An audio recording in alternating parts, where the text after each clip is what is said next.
کی آیت میں نے تلاوت کی. اللہ فرماتے ہیں الف لام میم احسب الناس ان یترکوا ان یقولوا آمنا.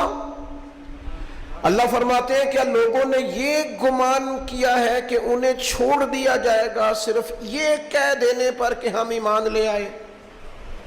انہوں نے کہا ہم ایمان لے آئے تو اب انہیں چھوڑ دیا جائے گا, بس ختم, اتنی بات پر چھوڑ دیا جائے گا. وہم لا یفتنون, اور انہیں آزمایا ہی نہیں جائے گا.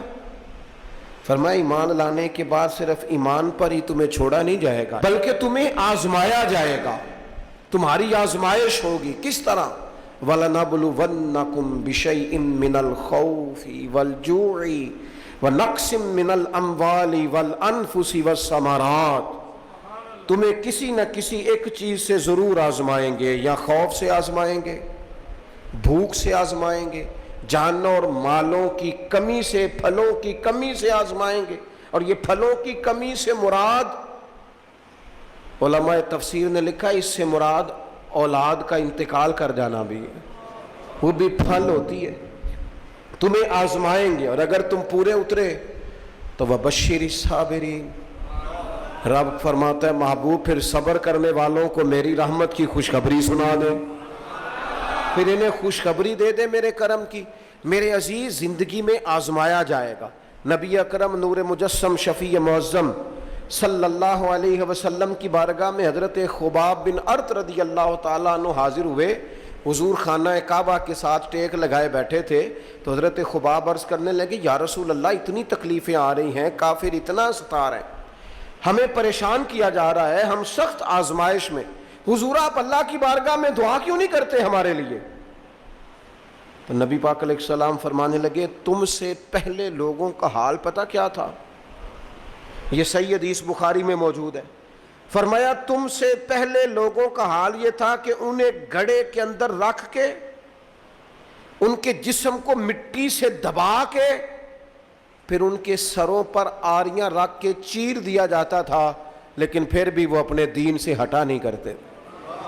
نبی پاک علیہ السلام فرمانے لگے تم سے پہلے لوگوں کا یہ عالم تھا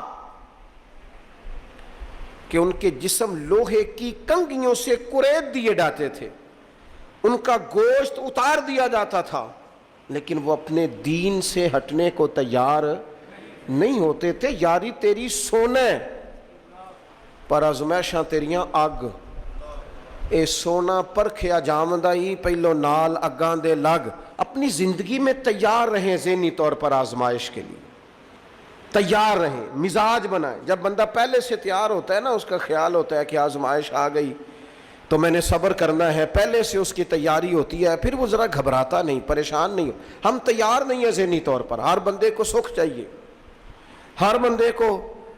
بلکہ ہمارے ہاں تو لوگ کہتے ہیں مرید ہو رہا ہوں تاکہ میری طرف تکلیف کوئی نہ آئے. تو میں کہا کرتا ہوں پہلے پیر سے پوچھ لو اسے کبھی آئی ہے کہ نہیں. اگر اسے آئی ہے تو پھر اس کا مطلب ہے تمہیں بھی آ سکتی ہے. لوگ نماز اس لیے شروع کرتے ہیں, کہتے ہیں میں 5 نمازیں بھی پڑھتا ہوں, میں صدقات بھی کرتا ہوں, کام میرا پھر نہیں چلتا. تو میں کہتا ہوں تمہیں پتہ ہی نہیں, نمازی کے لیے تو آزمائش ہے. جتنا جتنا ایمان کامل اتنی اتنی آزمائش بھی زیادہ. اور یہ میں اپنے پاس سے نہیں کہہ رہا, حضرت ابو سعید خدری رضی اللہ تعالیٰ عنہ فرماتے ہیں میں نبی پاک علیہ الصلوۃ والسلام کی خدمت میں حاضر ہوا اور حضور کے دست مبارک کو چومنے کے لیے میں نے اپنے ہاتھ جب آگے کیے تو تپش تھی, تیز بخار تھا نبی پاک کو. تو حضرت ابو سعید خدری رضی اللہ تعالیٰ عنہ ارشاد فرماتے ہیں کہ میں نے, یہ سنن ابن ماجہ میں موجود ہے, فرماتے میں نے عرض کیا یا رسول اللہ صلی اللہ علیہ وسلم اتنا تیز بخار؟ حضور فرمانے لگے ہم پر جو آزمائشیں آتی ہیں نا انبیاء پر, وہ عام لوگوں سے دگنا آتی ہیں. یہ تو لاڈلے ہیں, یہ تو محبوب ہیں اللہ کے. فرمایا عام لوگوں سے دگنی آزمائش آتی ہے, لیکن فرمایا ہمارا رب بڑا کریم ہے, ہمیں اجر بھی ڈبل ہی عطا کرتا ہے.